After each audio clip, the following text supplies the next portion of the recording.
नमस्कार मित्रों, खेल और खिलाड़ियों की आवाज़ खेलपथ में आपका हार्दिक स्वागत है। दोस्तों, मध्य प्रदेश की खेल एवं युवा कल्याण मंत्री यशोधरा राजे सिंधिया प्रदेश को खेलों में उत्कृष्ट राज्य बनाने का सपना देख रही हैं। वे चाहती हैं कि मध्य प्रदेश के खिलाड़ी अधिक से अधिक संख्या में एशियाड, कॉमनवेल्थ गेम्स और ओलंपिक में सहभागिता करें। उनके प्रयासों से मध्य प्रदेश में लगभग 1.5 दर्जन विभिन्न खेलों की एकेडमियां संचालित हैं। इन एकेडमियों में क्या हो रहा है, किस तरह का कामकाज परवान चढ़ रहा है, यह सोचने और समझने की बात है। खेल मंत्री यशोधरा राजे सिंधिया के संकल्प और मंशा को प्रशिक्षक और एकेडमियों में कार्यरत पदाधिकारी हवा में उड़ा रहे हैं।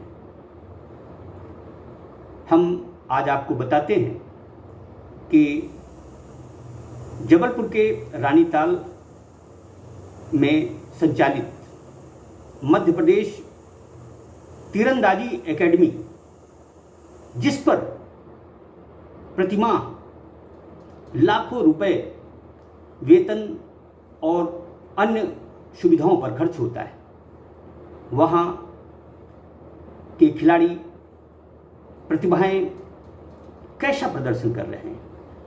हम आपको बताते हैं कि तीरंदाजी एकेडमी के खिलाड़ियों ने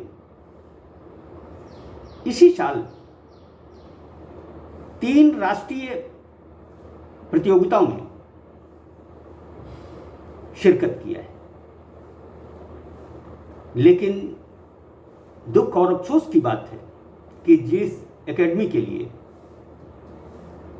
लाखों रुपए सरकार खर्च कर रही है, उसका रिजल्ट, उसका परिणाम शून्य है।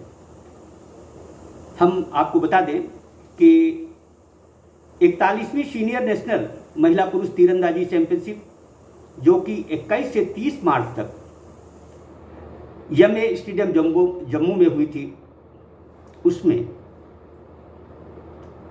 मध्य प्रदेश की टीम को एक भी पदक नसीब नहीं हुआ, जबकि इस प्रतियोगिता में खिलाड़ी और ऑफिशियल्स सहित 30 लोग शामिल हुए थे।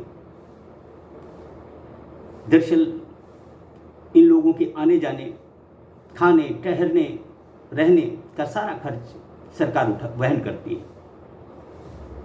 और यदि राष्ट्रीय प्रतियोगिताओं में हम बिना पदक के वापस लौटते हैं, तो सोचने की बात है कि खेल मंत्री यशोधरा राजे सिंधिया जी जो सपना देख रही हैं, वह सपना कैसे साकार होगा।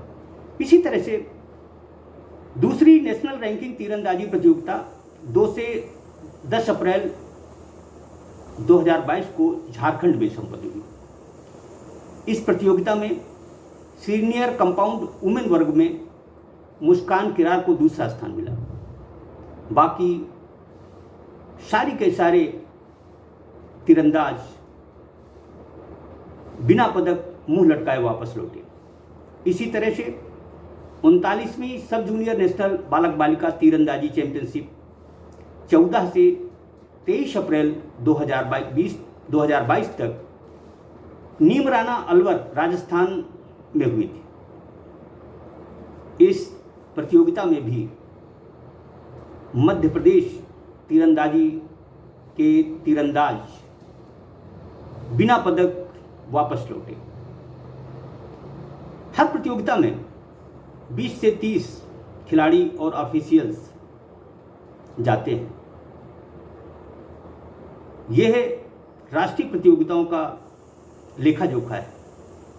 आप जब राष्ट्रीय स्तर पर मेडल नहीं जीत सकते तो सोचने वाली बात है कि एशियाड, कॉमनवेल्थ गेम्स, ओलंपिक में आप कैसे पहुंचेंगे। यदि खुदा न खास्ता आप पहुंच भी गए तो मेडल कैसे जीतेंगे। दरअसल इस एकेडमी के मुख्य प्रशिक्षक रिचपाल सिंह सलारिया तानाशाह हो चुके हैं। उनको इस बात का गुरूर है कि वह चाहे कुछ भी करें, उनका कोई कुछ भी नहीं बिगाड़ सकता।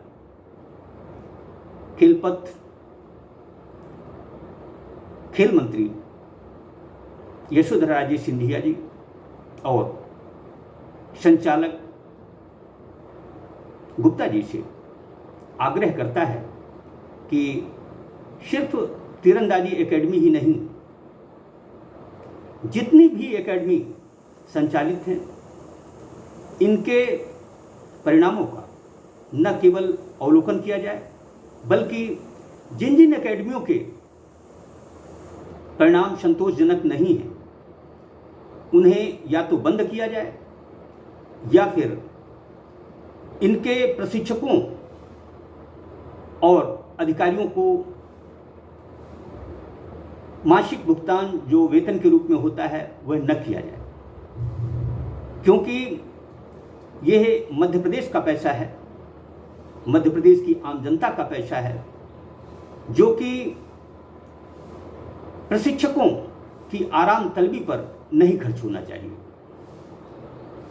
सिर्फ कभी एक मेडल एशियन गेम्स में जीत लेने के बाद यदि कोई मुख्य प्रशिक्षक एक ही खिलाड़ी को लेकर समूचे देश विदेश में देशाटन करता रहेगा तो जो अन्य प्रतिभाएं एकेडमी में प्रवेश ले चुकी हैं उन्हें कौन देखेगा।